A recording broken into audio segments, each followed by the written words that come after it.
Tata cara sholat jamaah dalam bepergian. Assalamualaikum warahmatullahi wabarakatuh. Sahabat muslim hafizakumullah, seseorang yang melakukan bepergian jauh diperbolehkan menggabungkan kedua waktu sholat ke dalam satu waktu. Penggabungan ini dinamakan dengan istilah sholat jamaah. Perbedaan antara jamaah dengan qashar adalah jika jamak berarti menghimpun dua sholat menjadi satu, sedangkan qashar adalah mengurangi jumlah rakaat sholat. Keduanya merupakan rukhsah atau keringanan dari Allah untuk orang yang melakukan perjalanan jauh berdasarkan sejumlah riwayat hadis.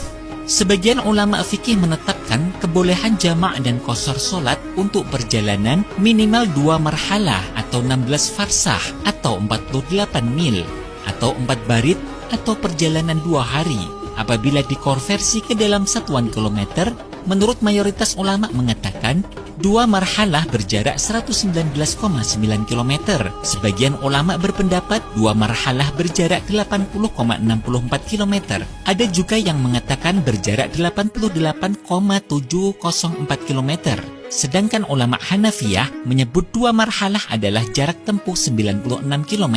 Bagi musafir yang mempunyai tujuan jauh dengan memenuhi batas minimal jarak yang telah ditentukan, boleh menjamak sholat dengan ketentuan sebagai berikut. 1. Ketentuan menggabung sholat jamak berlaku 2 paket, yaitu paket duhur dengan asar, maghrib dengan isya. Apabila ingin melakukan paket duhur asar dengan dilaksanakan pada waktu duhur, maka hal ini disebut dengan istilah jamak takdim. Begitu pula maghrib dengan isya, jika dilakukan pada waktu maghrib, namanya juga jamak takdim. Dan apabila dilakukan pada waktu sholat yang akhir atau kedua, yaitu dilaksanakan pada waktu sholat asar atau isya, maka dinamakan jamak takhir. 2.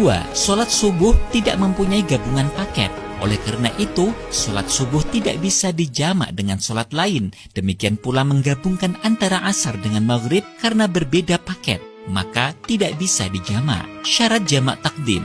1. Orang yang ingin melaksanakan sholat jamak takdim harus berniat melakukan jamak takdim di dalam sholat pertama. Niat bisa dilaksanakan saat takbiratul ihram, di tengah sholat, atau bahkan sebelum salam. Namun, yang disunnahkan niat jamak takdim dilakukan saat takbiratul ihram sholat yang pertama.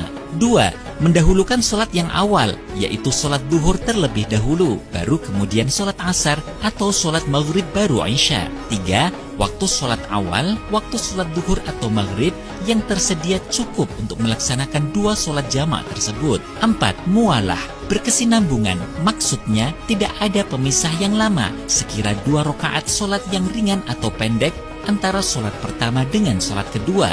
5. Ketika melaksanakan sholat yang kedua masih dalam perjalanan atau safar, meskipun setelah itu ia sampai di rumah sedangkan waktu yang kedua masih tersisa banyak. Misalkan ada orang Jakarta pulang Surabaya, ketika sampai di Semarang ia melaksanakan jamak takdim. Setelah ia melanjutkan perjalanan, ia sampai rumahnya baru pukul 16.00, yang berarti waktu asar masih cukup.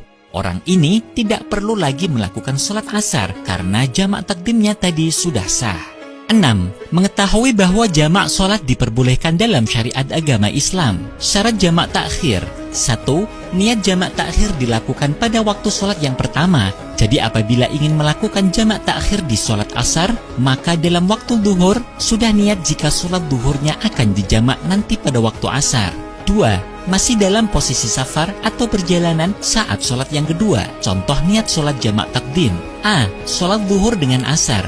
Usolli fardhu zuhri 4 raka'atin majmu'an bil asri jama'a takdimin lillahi ta'ala.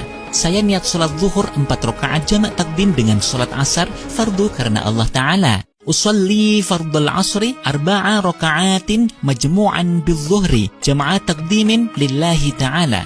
Saya niat sholat asar 4 rakaat jamak takdim dengan sholat zuhur fardu karena Allah Ta'ala. B. Sholat maghrib dengan isya. Usolli fardul maghribi 3 raka'atin majmu'an bil isya'i jama'a takdimin lillahi Ta'ala. Saya niat sholat maghrib 3 rakaat jamak takdim dengan sholat isya fardu karena Allah Ta'ala. Usolli fardul isya'i 4 raka'atin majmu'an bil maghribi jama'a takdimin lillahi ta'ala. Saya niat sholat isya 4 rakaat jamak takdim dengan sholat maghrib fardu karena Allah Ta'ala. Contoh niat sholat jamak takhir. A. Sholat zuhur dengan asar. usalli fardhu dhuhri 4 raka'atin majmu'an bil 'ashri jama'a ta'khirin lillahi ta'ala. Saya niat salat zuhur 4 rakaat jamak takhir dengan salat asar fardu karena Allah Ta'ala. Usalli fardhul 'ashri 4 raka'atin majmu'an bil dhuhri jama'a ta'khirin lillahi ta'ala. Saya niat salat asar 4 rakaat jamak takhir dengan salat zuhur fardu karena Allah Ta'ala. B. Salat maghrib dengan isya.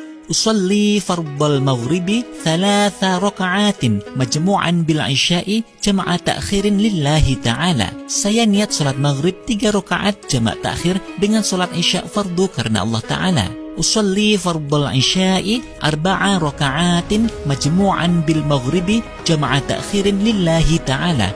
Saya niat salat isya' 4 rakaat jamak takhir dengan salat maghrib fardu karena Allah Ta'ala. Nah sahabat muslim, orang yang bepergian selain diperbolehkan jamak dan mengqashar sholat, juga diperkenankan menggabungkan antara jamak dengan qashar sekaligus. Contoh niat sholat jamak qashar. 1. Sholat zuhur dengan asar. Usalli fardhu dhuhri majmu'an ma'al asri jama'a taqdimin qashran lillahi ta'ala. Saya niat salat fardhu zuhur jamak takdim dengan salat asar qashar karena Allah Ta'ala. Usalli fardhul 'ashri majmu'an ma'al dhuhri jama'a takdimin qashran lillahi Ta'ala. Saya niat salat fardhu asar jamak takdim dengan salat zuhur qashar 2 rakaat fardu karena Allah Ta'ala. 2. Salat maghrib dengan isya. Salat maghrib karena hanya 3 rakaat maka tidak boleh diqashar. Usalli fardhal maghribi 3 raka'atin majmu'an ma'al isya'i jama'a taqdimin lillahi ta'ala. Saya niat salat fardhu maghrib 3 rakaat jamak takdim dengan salat isya karena Allah Ta'ala. Usalli fardhal isya'i majmu'an ma'al maghribi jama'a taqdimin qashran lillahi ta'ala. Saya niat salat fardhu isya jamak takdim dengan salat maghrib qashar karena Allah Ta'ala. Adapun niat salat jamak takhir qashar menyesuaikan. Redaksi yang berbunyi jamak takdim diganti dengan kata yang berbunyi jamak takhir. Wallahu a'lam, sahabat muslim. Demikian tadi penjelasan tentang tata cara menjamak salat. Semoga bermanfaat. Wassalamualaikum warahmatullahi wabarakatuh.